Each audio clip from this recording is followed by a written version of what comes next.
You cannot even have a good internet. Gambia kono. Anytime you are talking about them, the internet will go off. So Gambian ko left ka nyala fale.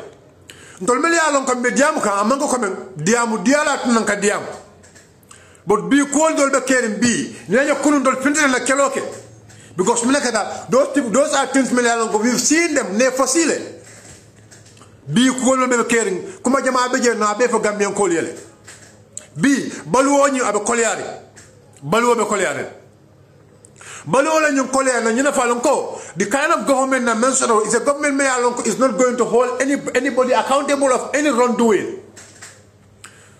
Masakunda demul masakunda me yalon ko mol me yalon ko be sila jawo kan they will never be there to hold them accountable. Ke kitindi. They will never do that. Nko wala nko ali me ka fu nyoma na masakunda sama na masakunda me yalon ko abe gala Gambian ko la masakunda lati abe kala masakunda me yalon ko ni momo e sunya roke ibe mari mutalale yesamba kidio anu kidio ni mbekale in the right way. Dr. Banjala case dibe right now mobe ya moy Dr. Banja ka on be wala moy Dr. Banja ka on be wala moy but minaka the problem is go na fulo e Gambian ko tinya sai ko di keso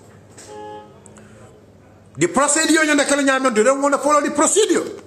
They make sure that they have a fault because the state knows the case how is going to make them.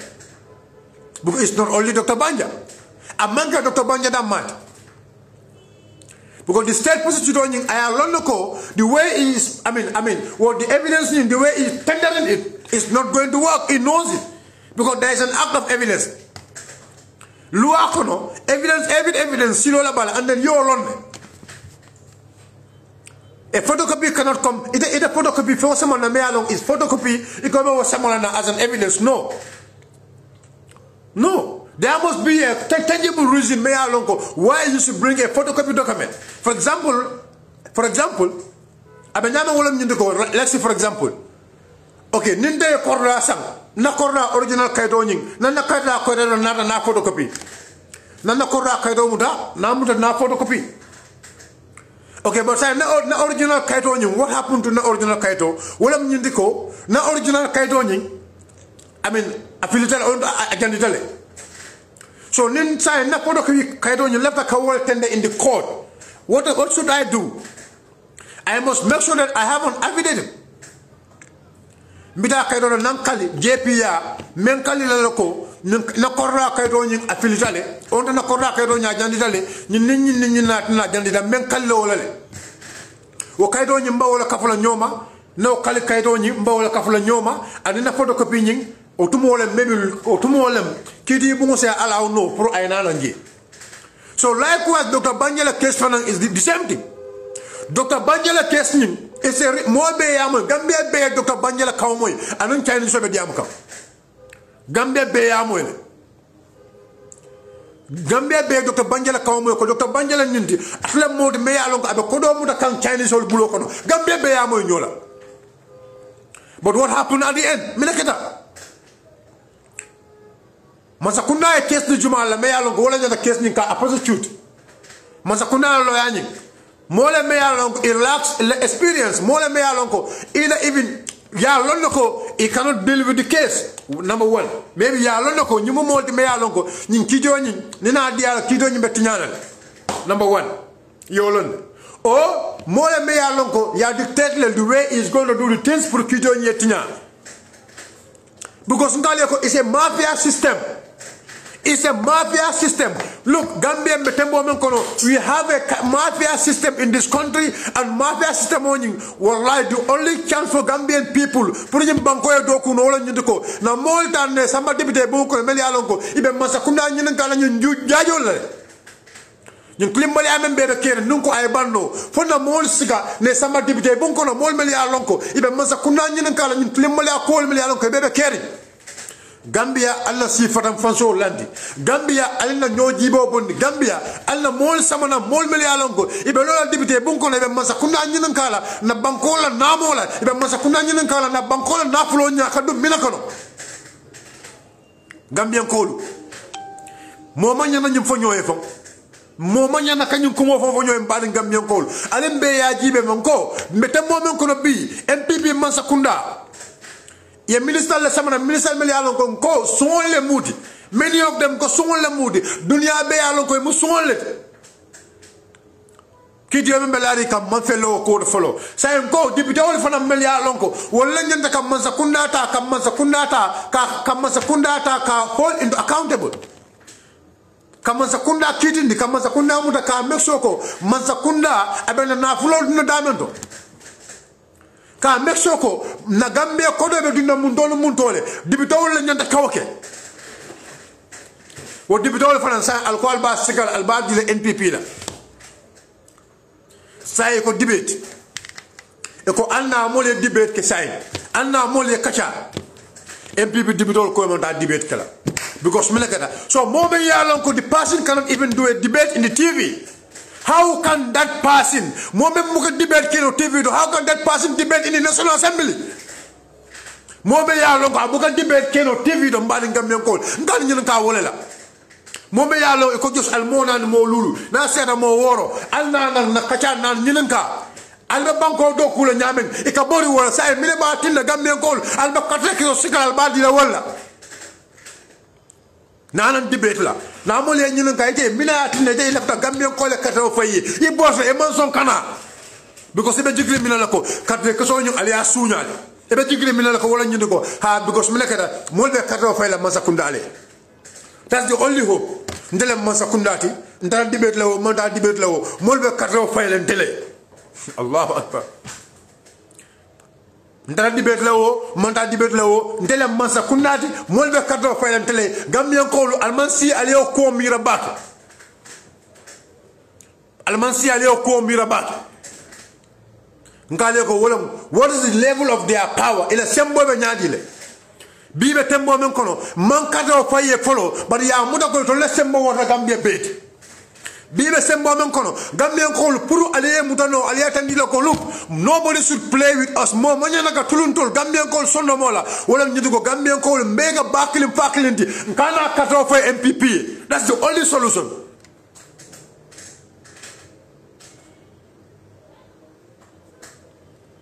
Gambian ko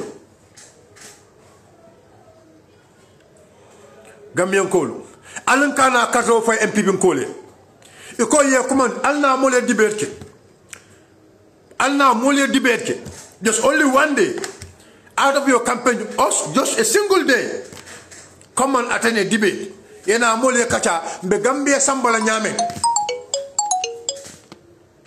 come on attend a debate do yena nan doron ya fa moli ite mina National Assembly kono ibe mun nim mun nakela mine fa the responsibility of a real National Assembly member. You don't want to attend that because you feel like you have the power. You feel like you are the incumbent. Gambian call, so we want to believe in the act of incumbency now. Left the lala milala saying ko Mansa Kunda do nimmo sida Mansa Kunda do saying sembo be bat lebulu. Gambian call a left the wall leba. Gambian call ngato le nyun kan gadiamu Gambian call le ndab gadiamu a single political party. I am talking to the Gambian people. Gambian call ngadiamu atolle. Allah kato fay moye meya lonko aben lola Gambia député bunkono abe kelo kala Gambian ko le but not the president abe kelo kala Gambian ko le but not his party and so keno nyama wala nyundo na kato fay mole meya lonko we believe 100% ni ne samana député bunkono bankola na famu menti ba wala kala Nali MPP called Talia Kato Fayen Kaleko, there is not going to be any debate in the National Assembly. Debate in the National Assembly, the only thing member happen in the National Assembly, the Wolam Yindiko. Yes, sir, yes, sir, yes, sir. Any bill, yeah, someone in the National Assembly, they are going to approve it. Either it's a loan or it's a what, they are going to approve it. They don't care. Well, they don't look, it may select, it may la Karamo Jibe, it may la Pahamo Jibe, it may la Espatix Jibe. They only select them randomly. Ye mole milialo kabirike tombong. Emela fahamo jibe, emela karamo jibe, emela longo jibe. But imela ye tombola drum, don't control because they don't care. They believe that ko Gambian call mutola already. They believe that ko Gambian call mole milialo. They are not wise. This is the belief they have. They have no respect for the Gambians.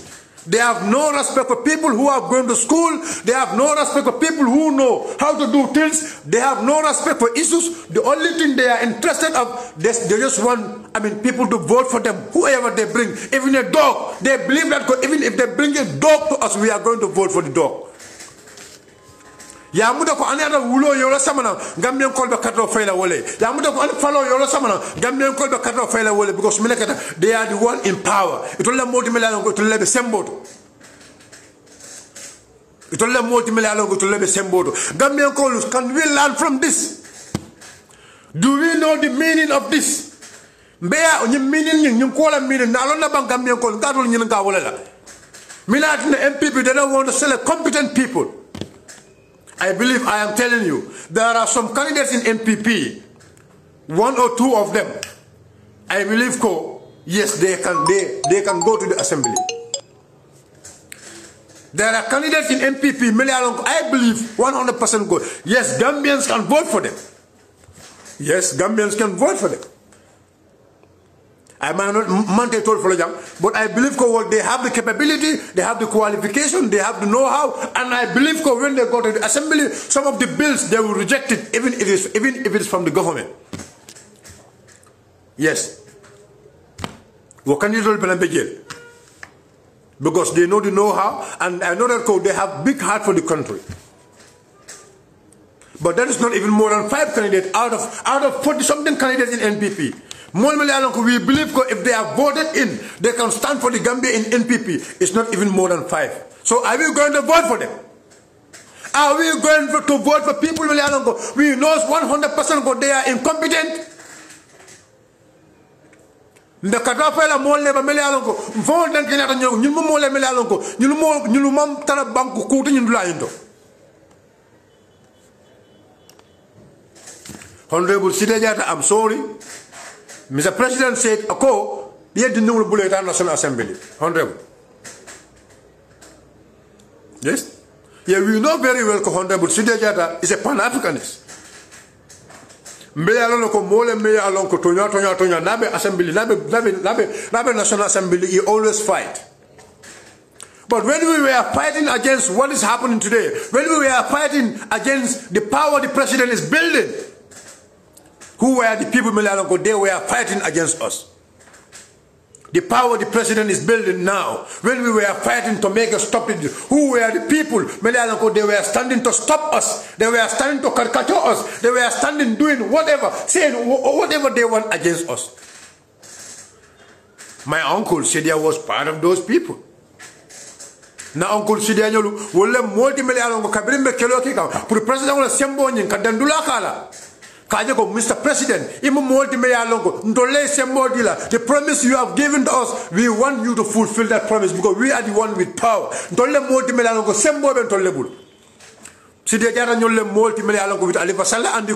were undermining us. They were undermining us.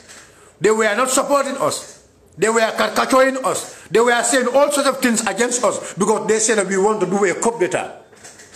But now Mr. President can go and stand in Woolly and said, Mr. Sidejata, with all the qualification you have, with all the big heart you have for the country, Mr. President said, go and sit. You are an old man.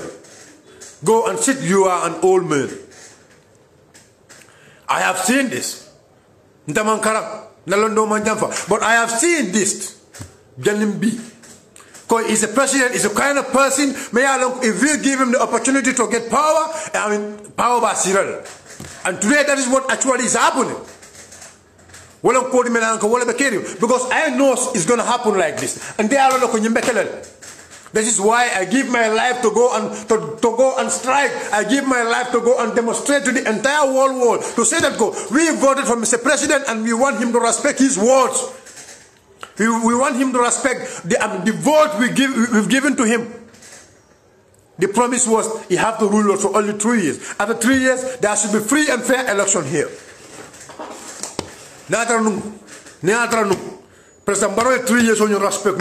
Today you know some baby carrying killer. No, you know some baby carrying B. It's not going to happen.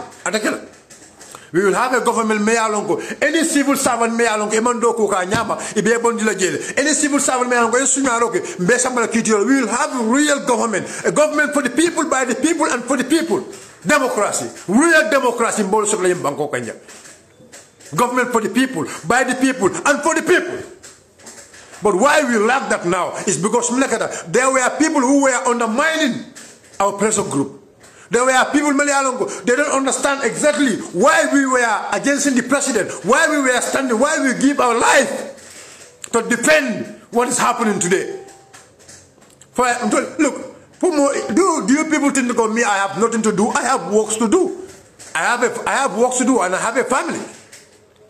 But I give all my time to this country because left the Gambia ko come kada dulal melto.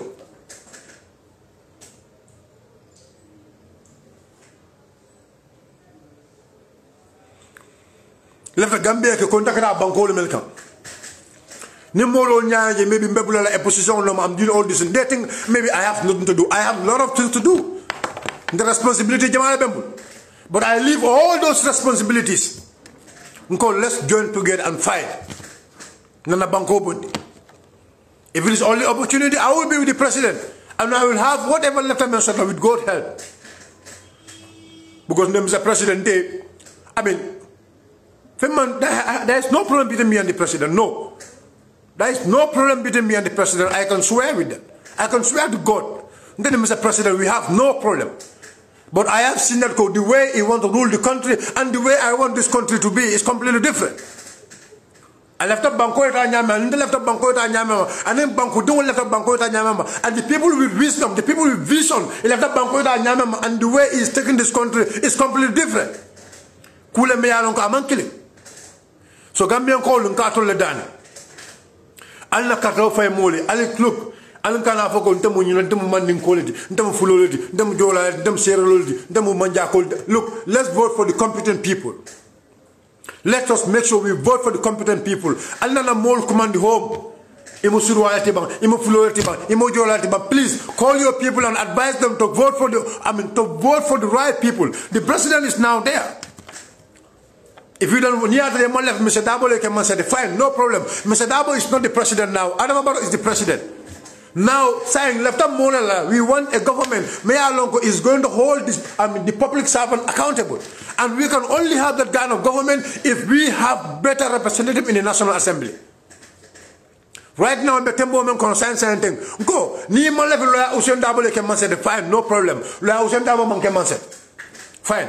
Saying left the bitole tomona, the bitole multi-million lonko. It's a marco no masakunda, can also the bitole multi-million lonko, ning ale marco with God help, ala marco rokang, ale marco, na the bitole the bitole lonko, ye Gambia, left Gambiela, ebe Gambia sambola nyato, ebe masakunda kitindla, kamasakunda mutaka, kamasakunda ko kisikisi, kabula masakunda no bebe la banko na fulo kelenyami, ning ale marco with the Sibara National Assembly kono, Gambia be bola, Gambian kolu.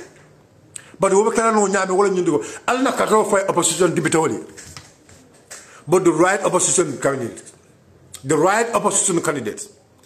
We must make sure we vote for the right opposition candidates. Those who have the knowledge, those who have the know-how, those who know how to deal with issues. Nyanda Kato for welle. Kana foko mbadu wole nyindi. No. Katofa moye meyalongo you believe 100% ko abelola Gambiele. Katofa yomari. That is my belief. That is not a belief mo wallet. Either it's UDP bank or it's either it's GDC bank or PDOIS bank. Vote for the right candidate. Vote for the candidate meyalongo abelola Gambie, but don't vote for NPP. Voting for an NPP is a disaster. Will be a complete disaster to this country. Go. Mome yalongo ite fo moment ta do ko la masakunda do kulal. Obe sunya rola be corruption ola iman kuno mari ma complete 5 years. Ebe kuno la momo nyaade me yalongo ala na fulo afon ko dépense ala na fulo a businessman. Wala na kam nyaay am Sankara jabe jam lon kay it's all bogus. You are lying. It's all bogus. Ebe banko na fulo kasaka no ita ambi do yokolot la nyote. That's it. All those meetings you can mention, they are sharing our money. You can call all those meetings. You can drink on me na bankola kodolem. You can transportation on me use kadao. You can be doing for diamond. They paid. You can bankola kodolos. You can do no blind to Gambian code. You can fentina mole. You can have manola price, sugro price, jabo price, the basic commodities and the price. I mean, come mole melanco. You can merchandise. You can semboran. I am telling you, it's not true. They cannot do nothing about it. Because minaketa, moment ya lonko, ite for moment I do ko emo control no be sunyaro kala geta nyame. Do you think mola na fulo kono? Moment ya longa fo na fulo abe sunyaro ke ka fo na fulo kono. Abe sunyaro ke ka pra na fulo e baraka. Ite bo mo stop le no ba. Ite fo na fulo ibe na fulo kasara e mon kuno do. Ya me is kuno modo mo ba. Gambian code, this is exactly what is happening in this country. You know, code member carrying banko kanyangana some more money. Your price member kalafat your price increment are better than a bem wallet. Mokana money.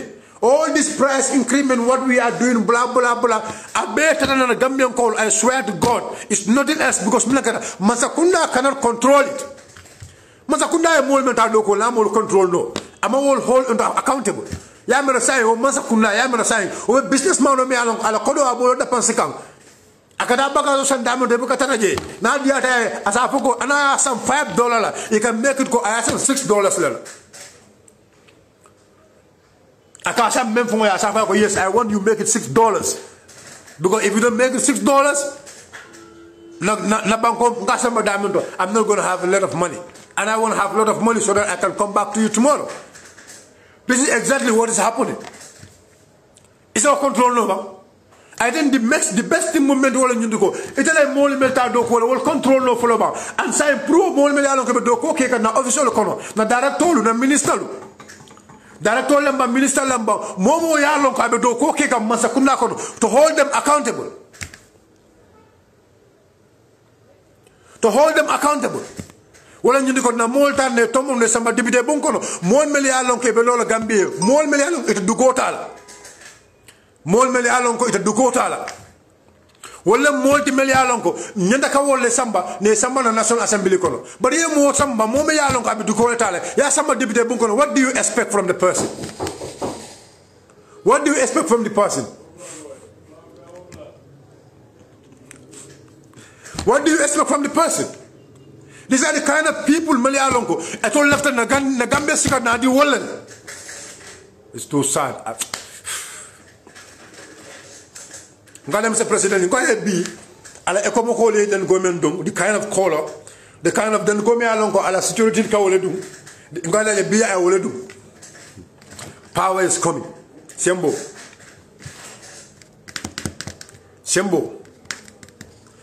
Ala security le mendum. Ala security le den gomen dum ngale bi Mr. President bi ay wole dum. Exact style ya jambe ka style o exact style bi ay wole. When ya jambe start getting power aka menke. When somebody more than a sign sembo dum da marla what the person can menke. Na la globa ka may Ahmed Fati na la globa ka. Tamo me ya lonko. My Ahmed Fati abenu Minister of Interior kabin sembo dum dola aka paramilitary uniform dum. Because now I mean it was those Asira da sembo ya Asira. I'm sorry to say this. Maybe Nimmo Amada Kasikomo no. Exactly now, the same thing is happening right now. Mr. President signed very soon Albaja like full camouflage. Very soon he's going to wear full camouflage because he will enjoy it because now he's seen go is a superpower. Now he's seen go at mode is superior. Now he feels go now all the power he's having today, this power he's having is not from anybody else but it's from him. It's by his own money. Mr. President is feeling go right now. Mr. President is feeling go right now. Through his money, through his connections. Because right now, because Mr. President knows very well those who voted for him. They only voted for him because he has money to give them. He has money to bribe them. alada ñu ko bi amanga ko men gambian kolu wala la ko ya tinna kreno mansati but because mi nakata ay ko do soto ay collection soto gambian na fulo be atele bulo kono so adiata nyama ba kala wala nyama ala ba ko di la momo la ba ko di la wala la ka make sure ko atay stay in power. Now the power doesn't come from we the Gambian people. Sembo mambo to banku dumulu bulu but sembo bota jumale bulu sembo nyi ate fongole ya nyini no afaye sembo nyi ate fongole ya nyini no afaye. The president is not my enemy. I always say this. Mr. President will never be my enemy. He's a brother. But that will not stop me to say some of the issues me along Quebec in Bangkok. So Gambian Kolu, saya ben to level say. Either we come as a family in a Bangkok bondi. Now make sure na partition put away. We make sure we vote for the competent people. We make sure we vote for the right people. We make sure we vote for people me along. They will have love for the country. And they will always be ready to hold the government accountable. If a parallel water word, Kajako, Mansakunda and Nafro down on Kafintin.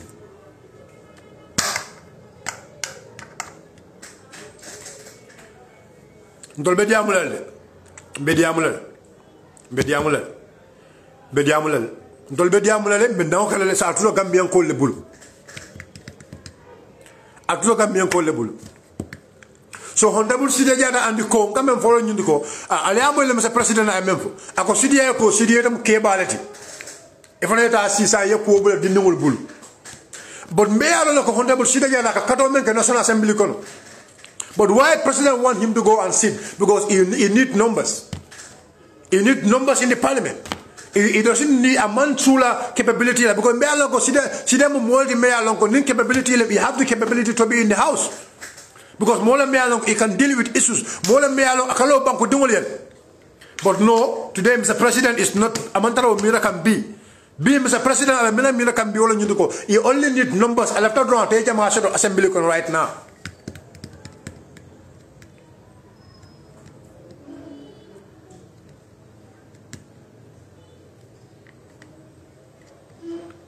Yes. Because Mr. President, this is exactly what he is feeling. A man left him. Momo ya long competent people lady. He will stand and make sure you are not elected. Anybody.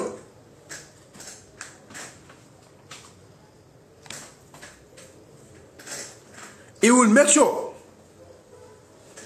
You are not elected.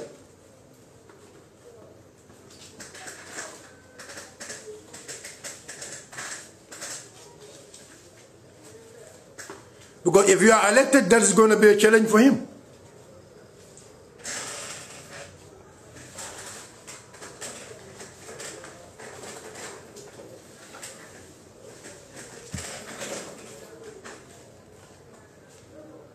So right now, Gambian call Prunbe den no na Gambia bondi. One, make sure let us be vigilant. Let us be vigilant. Luntawol mel kadum bankoka din intembela ne sute. Two, nimmol mel yalon ko nibe siring day before election mel yalon ko be la bundal soronna and luntawol la muti e be la bundal soronna wante la jewlungola. We have to monitor them. We can only monitor them like that. In a mobile live in Sukilling and yalon ko luntawol la mati day before election a mela la bokono. On election lungo someone la juno dron abuka wuli lungo me abuka wuli wato me na wuli wato la eni lunta be sokono that very day you lunta nya monitor him lunta be luaso le sokono monitor that lunta woni lunta me luaso le bungono lunta woni monitor bang lunta me ya lonko abele sokono lunta woni muta ya monitor bang please. So man la juno monitor. This is about national building. Nimu banku doko. This is not about sentiment. Nimu banku doko le. Because luntawul manyana purke double na election okono. So ede mari even ila luas koralam. Ani de mo multi million ele fa nyim banko la le. Ele fa kajela ko nyim banko kam banku dongol da mali ke multi million longo. Wolle be double election okono. Korala be korama ko luntawul da mali be steering je. a make sure ye do ko ma clean sambaje a make sure ye din clean sambaje kay ko biyete la ñu dula biyeta ñu dula ye cross ba mel beje foy bi da carte fa ba fo da carte fa yola bu len no bi da carte fa la mun tole I swear Gambian call ni atana mayor responsibility ta mbalon na ko what happened in this country mbalon na ko what happened in this country ini molebe marché kilun kono amanna normally kana wata mena marché kono amanna wata wala marché kono amoni to very well not kana bul yalo dol ka bako ha nin kare nim moye kato fa abul ko no nim moye kato fa ka bulo men dun injo kono they have an inch fendole be bul me yalon ko di moment kato fa doron e ke bulo bulo kono abe ka boy bulo wala they knows they have that hobebul.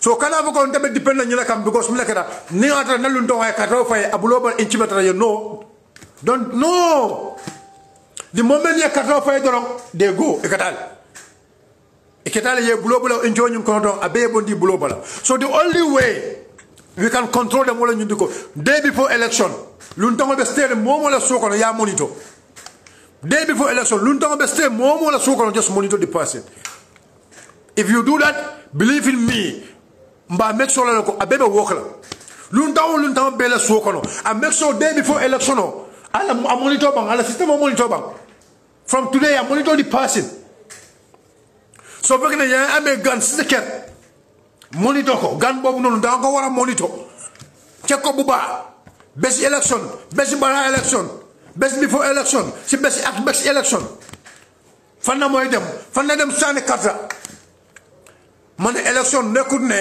social la election nekkut ne pol la election nekkut ne olof la election nekkut ne joolanga election pour waa réew mi Gambien pour ñun Gambien si la so fekkee ne yow da sànni carte Adama Barrow because yow bugguloo Ousainou Darboe bu mu nekk président baana amul problème léegi Adama Barrow nekk na président amul problème ba léegi government nguuru Adama Barrow lan moo nekk si biir nguuru Adama Barrow loolu la ñoo war a laaj lan moo nekk si biir nguuru Adama Barrow corruption bu nekk si dëkk bi fii nii ñaata xaalis ñu am ne dañ ko dugal njuuñ jaaj loolu la ñoo war a xalaat ñaata xaalis moo réel Port Authority ñaata xaalis moo réel Ministry of Health ñaata xaalis moo réel si security si loolu la ñoo war a xalaat léegi dañoo war a xalaat suñ dunda bi saako maalo ñaata la dañoo war a xalaat loolu noonu yëpp lan la ñoo mun a def pour mun a régler loolu yëpp because ñun xam nañ ne ministres ñu am ñooy ministres yooyu noonu dañ korop ñun xam na ne ministres ñu am ministres yooyu noonu duñ defar réew mi léegi ñun yëpp dañoo war a bokkaale ñu bàyyi affaire HEC ñu bàyyi affaire UDP ñu bàyyi affaire NPP ñu bàyyi affaire GDC na dañoo war a mersoon ñu sànni nit yi ñoo xam ne ñoo war a represent Gambian people nit yi ñoo xam ne dañoo taxaw mersoon government juun jaay yëpp ñoo def ne ñu make sure ne they hold them accountable lii la ñoo war a def ñu bàyyi affaire hate ñaan naa leen ngir yàlla yonente sallallahu alayhi wa sallam ñun ñoo moom Gambia suñ doom yi tey nii suñ bàyyi gan